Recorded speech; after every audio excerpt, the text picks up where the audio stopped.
Welcome to Study Lamp channel. Today, we are going to analyze the Hindu newspaper editorial topics published on the 28th of July.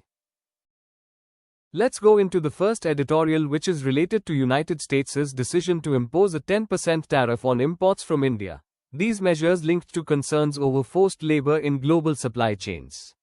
Although India itself has not been accused of widespread use of forced labor, it has still been subjected to a 10% tariff, reflecting the broad nature of the US measure. India's tariff rate is lower than that of some competitors because it has taken steps such as prohibiting imports produced through forced labor. One of the editorial's central observations is US tariff policy remains unpredictable. Even after signing trade agreements, the US has frequently altered tariff policies. Therefore, tariff concessions today may not guarantee stable market access tomorrow.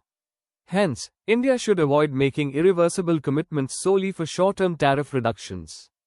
Entering an agreement simply to obtain tariff relief could compromise India's long-term strategic and economic interests. So, India should follow the principle of strategic autonomy while negotiating with the US, rather than aligning its policies under external economic pressure. India should continue negotiations for a balanced bilateral trade agreement. India should avoid accepting unfavorable concessions merely to secure tariff relief. The next editorial is about the topic why India's youth compete fiercely for government jobs.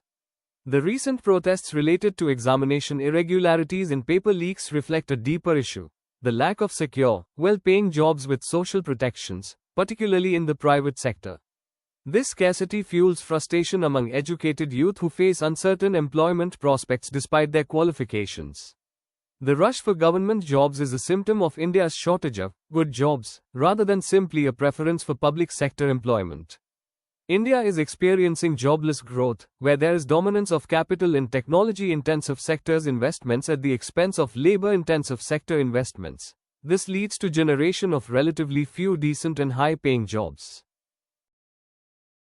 Why do Indian youth prefer government jobs? Firstly, the scarcity of quality jobs. Government jobs provide stable employment, career progression and social security benefits. In contrast, many private sector jobs are characterized by contractual employment, lower job security and uncertain career prospects. The editorial highlights a striking feature: higher educational attainment does not necessarily lead to better employment prospects. Graduate unemployment remains significantly higher than overall unemployment, revealing a clear mismatch between educational outcomes and labor market demand. And then for many youth from rural, low-income and other marginalized communities, government employment is one of the few accessible avenues for upward social mobility. Unlike elite private sector careers, it generally does not require expensive foreign degrees or credentials from prestigious institutions. Informal hiring practices in private sector may unintentionally favor candidates with established social capital like class, caste, and family networks. Consequently, talented individuals from marginalized communities often face barriers despite having comparable qualifications. Competitive examinations, though imperfect, offer a standardized process that enables candidates to compete on the basis of merit rather than family background or social connections. So, government jobs considered as favorable by underprivileged sections among youth. Way forward should be promoting labor-intensive manufacturing and expanding formal employment with social security. Aligning education and skilling with industry needs. Lastly, improving apprenticeship and vocational training to facilitate creation of high-quality jobs. And the next editorial argues that India's artificial intelligence revolution cannot be judged solely by advances in frontier technology or large language models. Its real success will depend on whether AI improves the productivity, incomes, safety, and dignity of India's informal women workers. AI policy must therefore move beyond innovation and compliance to focus on inclusive, gender-responsive adoption. Its central argument is India's AI strategy will succeed only if it empowers women in the informal sector rather than deepening existing gender, digital, and economic inequalities. AI can create significant opportunities for women in the informal sector.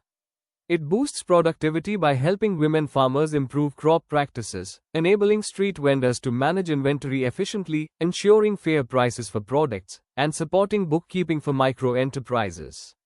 AI also expands market access by connecting producers directly with consumers, reducing dependence on intermediaries, and opening up e-commerce opportunities for artisans and self-help groups, SHGs, leading to higher incomes. By enabling credit scoring for women without formal credit histories, improving access to microfinance, offering personalized financial guidance, and encouraging the use of digital payments. Additionally, AI-powered multilingual assistants can enhance access to public services by helping women avail welfare schemes, understand their legal rights, and receive agricultural extension support. Several risks associated with AI. A major concern is the digital divide, as many women lack smartphones, reliable internet access, digital literacy, and AI applications in local languages. If AI remains accessible only to digitally privileged groups, it could further deepen existing inequalities. Another significant challenge is algorithmic bias. AI systems trained on gender-biased data may reinforce stereotypes and produce discriminatory outcomes in areas such as recruitment, credit assessment, and financial lending.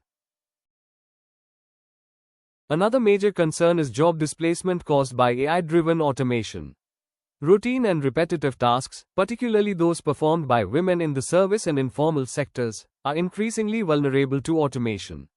Without adequate reskilling and upskilling, AI could reduce employment opportunities for these workers. The editorial also highlights the growing threat of digital violence.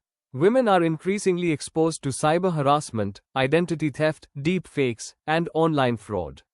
Ensuring digital safety and security is therefore essential for fostering trust and enabling the inclusive adoption of AI. The way forward for maximizing the benefits of AI while minimizing its risks for women in the informal sector includes several key measures. First, gender impact assessments should be conducted before deploying major AI applications to evaluate their potential effects on women. Second, AI literacy should be integrated into government initiatives such as the National Rural Livelihood Mission, NRLM, and Mission Shakti to equip women with the skills needed to effectively use AI.